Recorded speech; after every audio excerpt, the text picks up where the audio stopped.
उसने drill pipe की ओर मुश्किल से एक नजर डाली ही थी कि उसका पूरा चेहरा बदल गया। निक तुरंत झुककर बैठ गया। उसके चेहरे पर घबराहट साफ दिख रही थी। उसने कांपते हाथ से पाइप के साथ चल रही एक सीम को छुआ। जब उसने हाथ पीछे खींचा तो उसकी उंगलियां गीली ड्रिलिंग मड से सनी हुई थी। इससे पहले कि वो इसे समझ पाता, वेलहेड से और मड रिसना शुरू हो गया। सब लोग जम गए। जेसन, क्या तुम ये देख रहे हो? यहाँ कॉल आउट हो गया है, ये रुक नहीं रहा। हे जेसन, क्या तुम ये देख रहे हो? क्या वे तुम्हें कुछ करने को नहीं कह रहे? क्या वो सिर्फ लात मार रही है?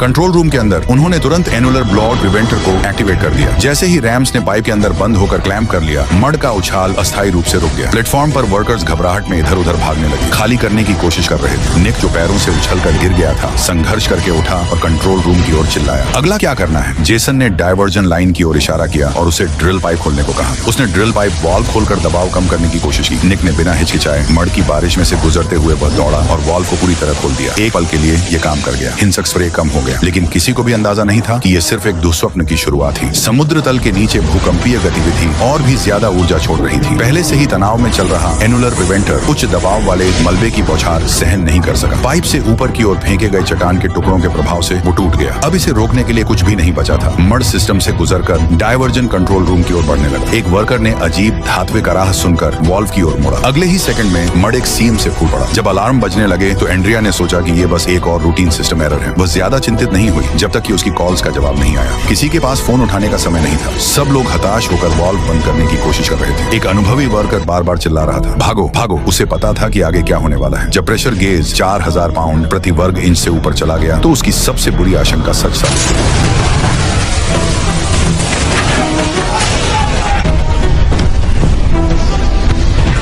जेसन ने उन्हें दूसरा ब्लॉड प्रिवेंटर एक्टिवेट करने का आदेश दिया, लेकिन इस स्तर के दबाव में ये उन्हें सिर्फ थोड़ा समय ही खरीद सका था। निक और बाकी लोग जो फिर से उछाल कर पीछे धकेल दिए गए थे, उस छोटे से मौके का इस्तेमाल पीछे हटने के लिए कर लिया। अब जो भी समुद्र तल के नीचे हो रहा था वो पूरी तरह फट चुका था। भाग रहे क्रू को सबसे पहले समुद्र की छिपी हुई क्रोध का एहसास हुआ।